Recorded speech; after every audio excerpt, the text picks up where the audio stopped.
Eclipse and invisibility, there is some snapshotting going on when both are active, and we're gonna take a look on a few scenarios.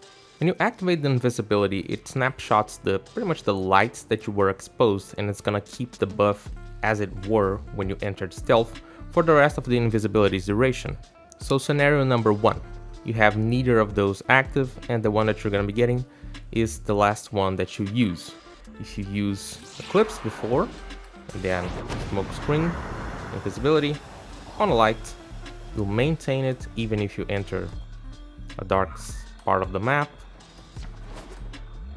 That's gonna be it for the duration of the invisibility. When it runs out, Eclipse will be working just as normal, and the same thing works for when you are in the dark. I'm gonna keep the buff for the invisibility duration. Now, if Eclipse ends and you're still invisible, it's snapshotted to the light that you were exposed before, so you can even enter darkness and you still get the buff for damage. But as soon as the invisibility ends, it's gone.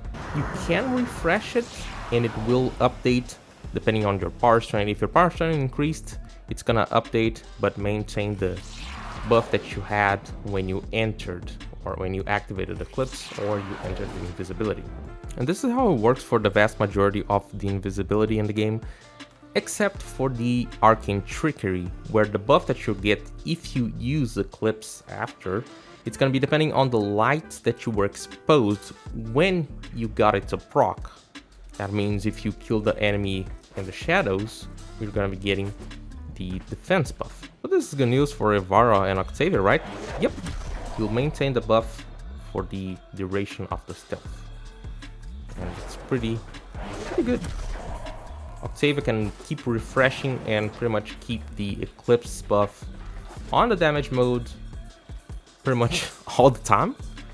As you can see, I'm entering stealth again and the buff is not changing. You can recast it, and yeah, pretty much Octavia, like, yeah, it's probably the best frame to keep Eclipse. There's usually people on the build saying, why don't you use Eclipse? Eclipse is better, this and that, but that's the problem. If you're running a frame that cannot control the invisibility, like Ashe or Loki, you cannot really control if you get the wrong buff. I think it's too punishing for center frames. Even for Octavia, if you actually get the wrong buff, you're gonna have to wait for the timer to end. That's just my problem with it. You have to wait for the timer to end. I think that's a big punishment if you actually end up missing it.